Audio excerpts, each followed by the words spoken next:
말씀 나누겠습니다. 지난주 우리는 사울을 피해 노브로 피신한 다윗을 보았습니다. 노브는 제사장들의 마을로 대제사장 아히멜렉이 있는 곳이었죠. 3일 동안 사울을 피해 빈들에서 숨어있던 다윗은 먹지도 못하고 또 아무 무기도 없었기 때문에 이곳에서 굶주렸던 배를 채우고 칼을 얻습니다. 학자들 중에는 다윗이 노브스로 간 이유는 이 성전에 골리앗의 칼이 있었기 때문이다 라고 말하는 사람들도 있어요.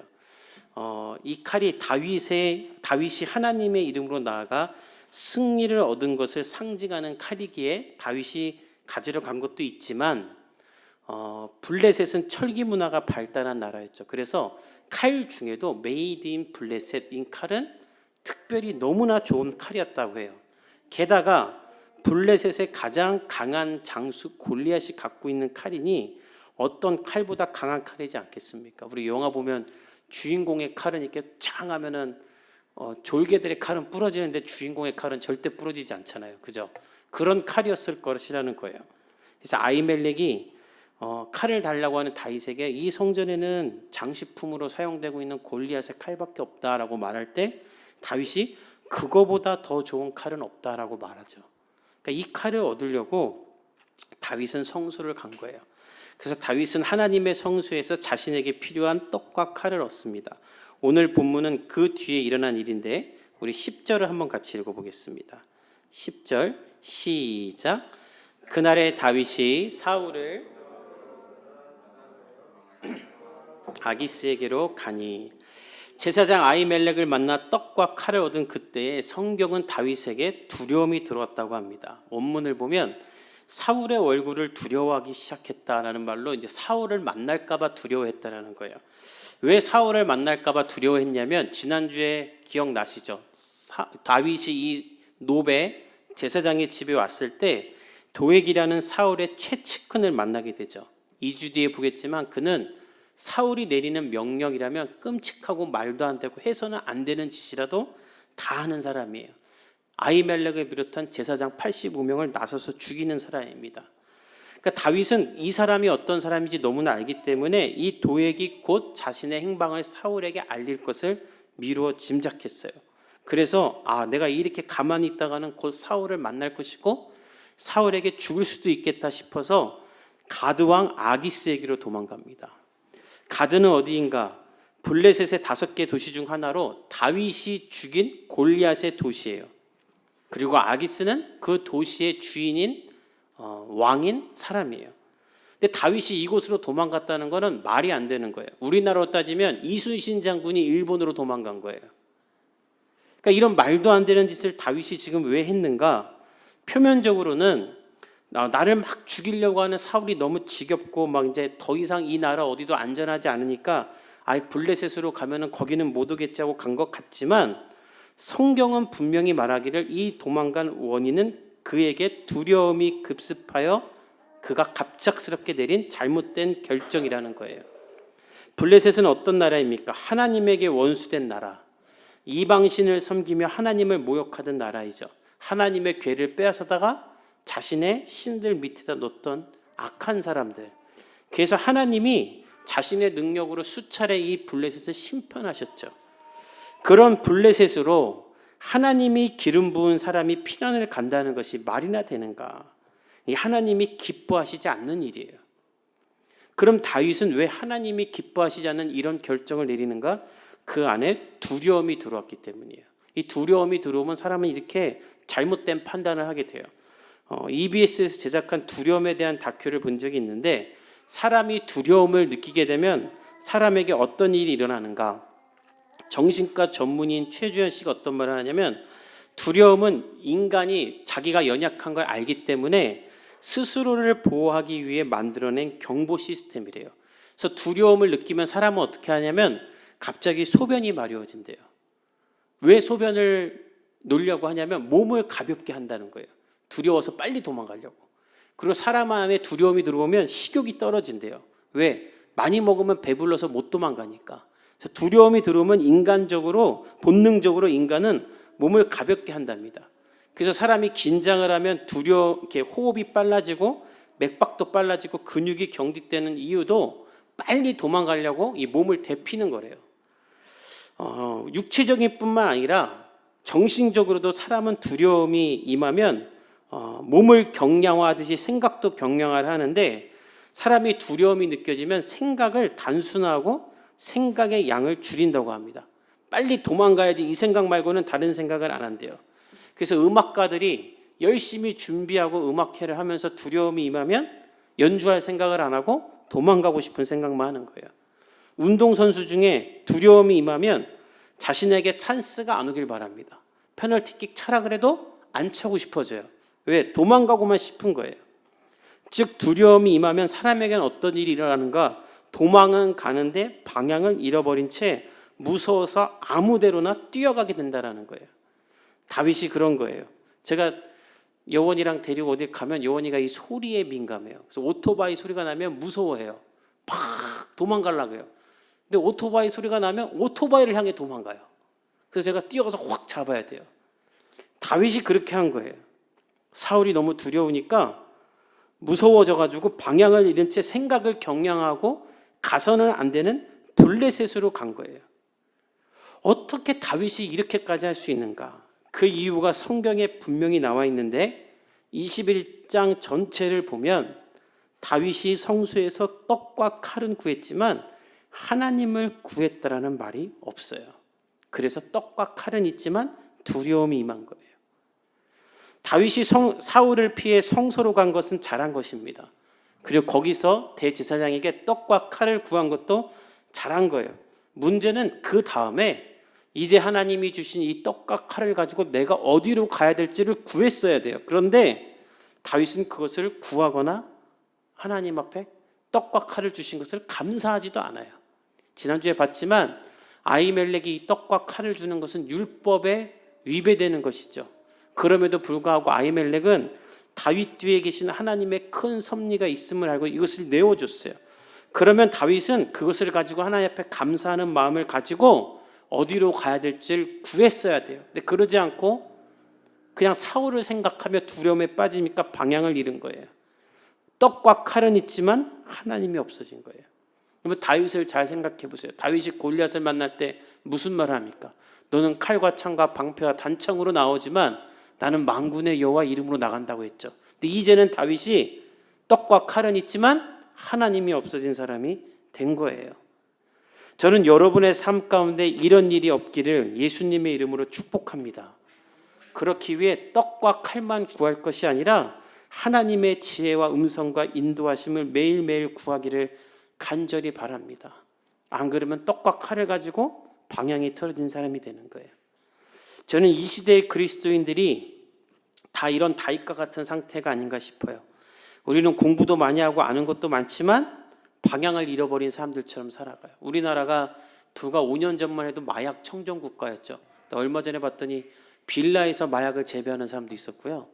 아주 대놓고 그냥 야산에서 그 무슨 농경지라고 거짓말 해놓고 대마초를 재배해가지고 잡힌 사람도 있어요.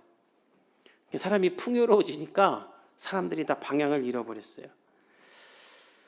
매일매일 하나님을 구하지 않으면 우리도 다윗처럼 됩니다. 다윗도 이렇게 됐다라는 것은 우리는 다윗보다 더 할 수 있다라는 거예요. 게다가 우리가 사는 이 세상은 이 두려움이라는 사람의 심리를 이용해 우리들을 선동하죠. 이 시대의 정치인들, 기업가들 다 이 심리를 이용해 사람들의 방향을 잃게 만들고 자신들이 원하는 대로 사람들을 끌고 갑니다. 러시아의 군인들이 전쟁을 신약하고 총을 쏘고 대포를 쐈지만 어디다가 누구에게 왜 이 대포를 쏘는지 모르고 했다라고 하죠. 우리도 그럴 수 있는 거예요. 어떤 한 그 경제학자가 하는 말을 들은 적이 있어요. 이 시대의 기업들의 마케팅 수단 중에 하나는 사람들의 두려움을 이렇게 이용하는 거래요. 그래갖고 특히 엄마들, 우리 아이에게는 이 영양소가 필요합니다라고 광고를 하면 우리 아이도 저걸 먹여야 되는구나. 우리 아이는 저거 안 먹으면 큰일 나는구나. 다른 집 아이보다 우리 아이가 뒤처질 거라는 생각에 우리 아이랑 적성에 전혀 안 맞는 영어 유치원 무슨 학원을 막 돌리는 거예요. 근데 그 경제학자가 그래요. 다 그것을 부모를 빨대를 꽂아서 빨아먹는 거라는 거예요. 그 두려움을 이용해서 돈과 정성을 다 쏟아지만 아이들이 방향을 잃어버려요. 우리나라가 유독 이런 것들이 많아요. 입시, 취직, 결혼, 돌잔치부터 옷 입는 거 하나까지 다 이 패러다임에 갇혀서 내가 남들보다 뒤처질까 봐 두려워서 안 해도 돼야 된 것들을 다 하고 물건도 사고 주식도 사고 방향을 잃어버린 채 막 사는 거예요. 그리고 진로도 잃어버려요. 제가 신대원을 졸업할 때 저는 두 손을 들고 할렐루야를 외쳤습니다. 이제 학교 그만 다녀도 된다. 이제 목사가 될 자격을 다 취득했구나. 이제 공부 그만하고 열심히 복음 전하고 사역해야지 했는데 제 동기들 중에 박사과정 가는 사람들이 많았어요. 그래서 제가 아니 공부를 그렇게 많이 했는데 또 박사과정을 가냐, 좀 사역하다 부족함을 느끼면 가지 왜 가냐 하고 이렇게 얘기해 보면 정말 공부를 하려고 가는 사람도 있지만 평생을 학교만 다녀가지고 이제 학교를 그만 다니면 내일부터 뭘 하지라는 그 두려움 때문에 소속감을 얻고 싶어서 학교를 가는 사람도 있는 것을 보았어요. 그러니까 우리는 두려움에 빠지면 왜 가는지 어디로 가는지도 모르고 무언가를 막 하면서 가는 거예요. 다윗이 가서는 안 되는 골리앗이 살던 가드로 간 것처럼. 따라서 우리는 기도가 필요합니다. 기도를 하면 두려움마저도 통솔하시는 만군의 여호와 하나님의 관점으로 세상을 볼 수 있기 때문에 두려움에 휩싸이지 않을 수 있게 되는 거예요.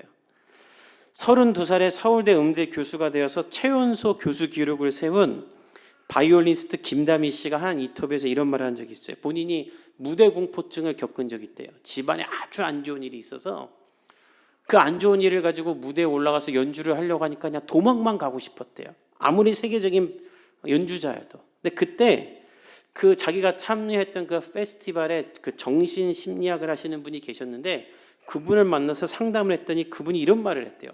너는 항상 1인칭 시점에서 엄청나게 많은 대중을 상대로 해서 연주를 하기 때문에 이 위압감이 더 크고 드라마틱하게 느껴져서 두려움이 남들보다 크게 다가온다. 그래서 그럴 때는 눈을 감고 연주를 하면서 3인칭의 시점에서 생각을 해라. 정신을 하늘로 보내라. 그리고 하늘에서 누군가가 너를 내려보는 것처럼 생각하고 연주를 해보라고 했다라는 거예요.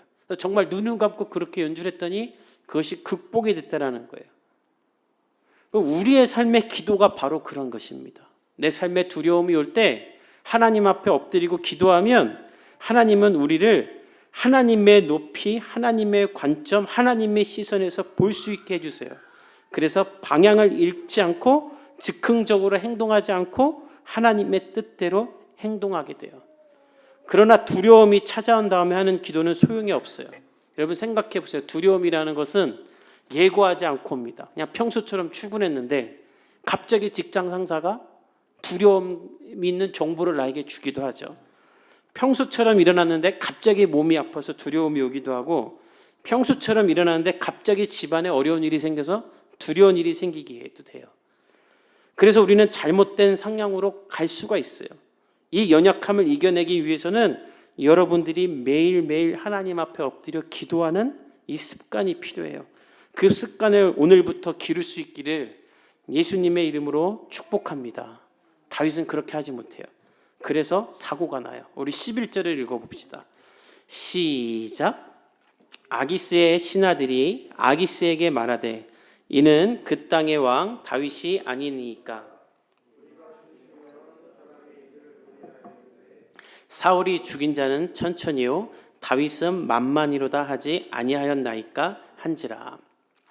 다윗이 이게 블레셋 가드로 간 이유 중에 하나는 골리앗을 죽인 지가 3, 4년이 됐고 또 이제 그때는 소년이었는데 18살짜리 아이의 몸과 22, 3살짜리 아이의 사람 청년의 몸은 다르잖아요. 그러니까 자기가 그렇게 완전히 변했기 때문에 내가 여기 가도 나가 다윗인지 모를 거라고 생각한 거예요. 실제로 우리 사극 보면 뭐 옛날에 여러분 이산이나 뭐 이런 거 보셨어요? 그러면 왕들이 암행을 하잖아요. 그럼 그때는 뭐 사진도 없고 인터넷이 없으니까 우리나라 왕의 얼굴을 백성들이 모르잖아요. 다윗도 그렇게 생각한 거예요. 내가 다윗인 줄 저 가드 사람들이 어떻게 알겠어? 이렇게 쉽게 생각하고 그냥 간 거예요. 근데 가자마자 아기스의 신하들이 다윗을 다 알아봅니다. 그리고 아기스에게 말해요. 왕이여, 저자는 그 땅의 왕, 아예 다윗을 이스라엘의 왕으로 생각해요. 이스라엘의 사람들이 춤추면서 사울보다 더 큰 영광을 돌리던 다윗 아닙니까? 우리의 원수입니다. 골리앗을 죽인 자잖아요. 왜 저 사람하고 함께 있습니다라고 말하는 거예요. 그러니까 다윗이 완전 놀랐던 거예요. 아, 내가 이렇게 유명한 사람인지 자기는 몰랐어요. 그러니까 하나님 앞에 나를 비추지 않으면 자기 분수를 몰라요. 자신을 과대평가기도 하고 과소평가를 하기도 해요. 다윗은 아무도 자신을 몰라볼 줄 알았는데 다 알아봐요. 그로 말미암아 다윗이 또다시 큰 두려움에 빠지게 되는데, 그래서 다윗은 이런 행동까지 하게 돼요. 우리 12절부터 13절을 읽어봅시다. 시작. 다윗이 이 말을 그의 마음에 두고 가드왕 아기스를 심히 두려워하여 그들 앞에서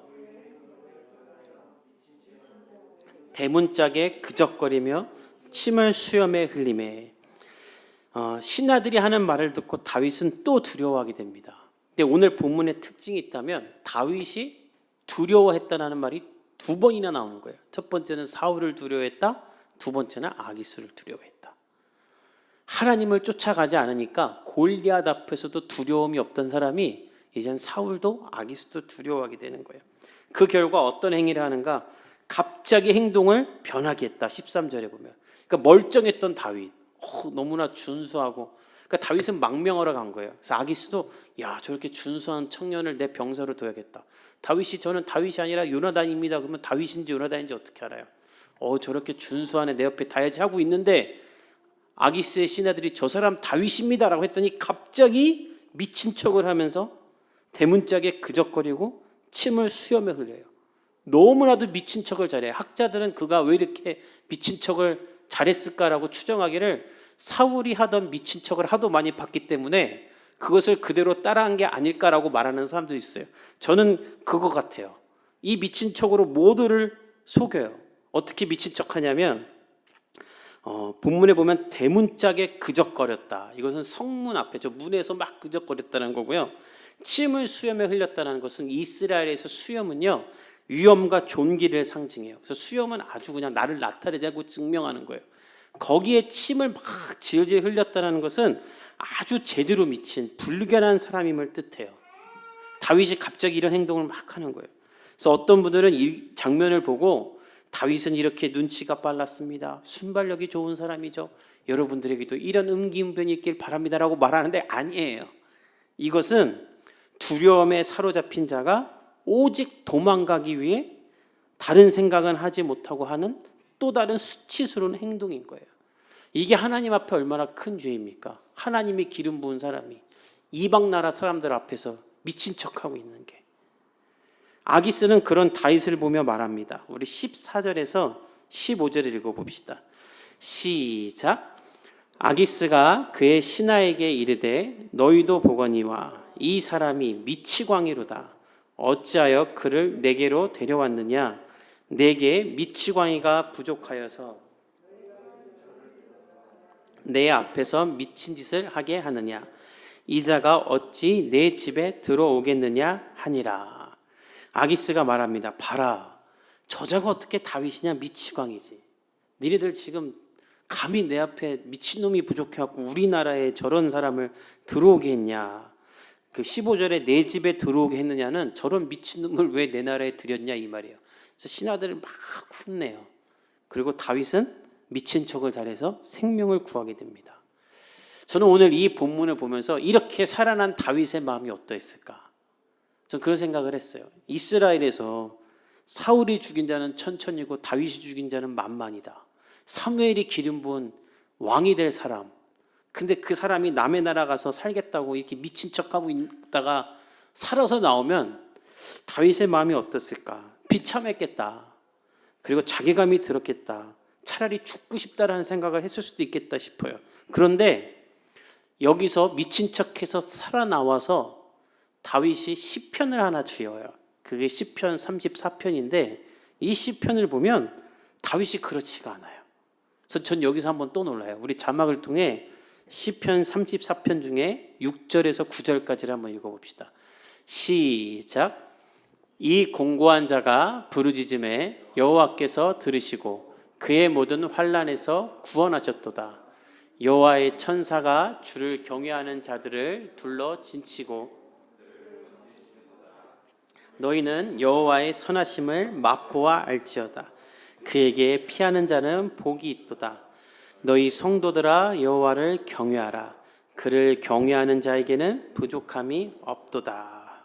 저는 생각하기를 이러고 살아남았어도 참 비참하겠다 싶었는데 다윗은 그러지 않아요. 그냥 하나님을 찬양하고 높여요. 어떻게 이럴 수 있었을까?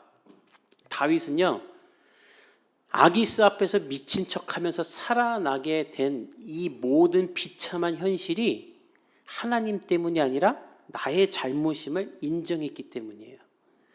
목회를 하다 보면 성도들 중에 하나님이 나에게 주신 시험과 내가 잘못해서 얻은 고난을 구분 못하는 사람들이 있어요. 이게 굉장히 중요해요. 여러분들 가운데 이거를 분별할 수 있는 지혜가 있기를 축복합니다.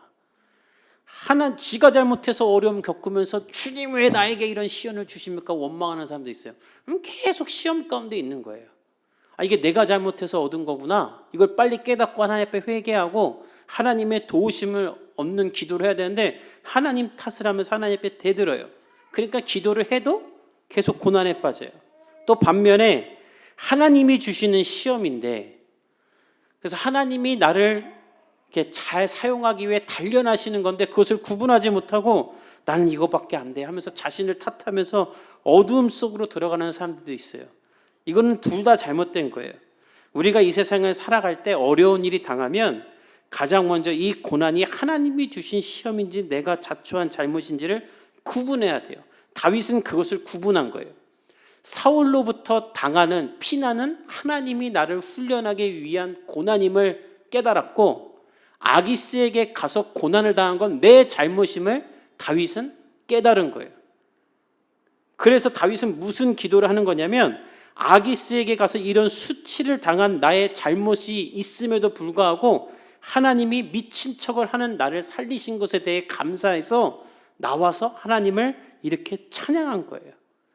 아무것도 아닌 나에게 하나님이 기름 부으시고 나를 선택하사 이스라엘 왕으로 부르셨는데 사울을 두려워하고 아기스를 두려워해서 원수된 나라에 가서 죄송하고 또 거기서 살아보겠다고 미친 척까지 하면서 바둥거리는 내가 하나님 앞에 너무 면목이 없고, 그런데도 하나님은 여전히 나를 살리시고 나에게 은혜를 주시니 다윗은 너무 감사해서 시편 34편 1절에 이렇게 이야기해요. 우리 한번 자막을 통해 읽어봅시다. 시작. 내가 여호와를 항상 송축하며 내 입술로 항상 주를 찬양하리이다. 그럼에도 불구하고 나를 살리신 하나님, 내가 주님을 항상 송축합니다. 내 입술로 항상 주를 찬양합니다. 옛날 한글 성경으로 보면 내가 계속 주님을 찬양하겠습니다 라고 말하는 거예요. 그래서 오늘 이 본문 이후로 22장, 23장 이제 사무엘상 끝날 때까지 쭉 보면요, 다윗의 특징이 하나 생겨요. 전쟁을 앞두든지 어디로 피하든지 누구를 만나든지 간에 항상 하나님께 물어봐요. 당장 다음 주부터 그게 나와요. 하나님, 제가 싸울까요? 하나님, 제가 일로 갈까요? 그래서 하나님이 선지자나 우림이나 하나님의 말씀으로 하나님의 대답이 오면 그때서야 움직이는 사람이 되는 거예요.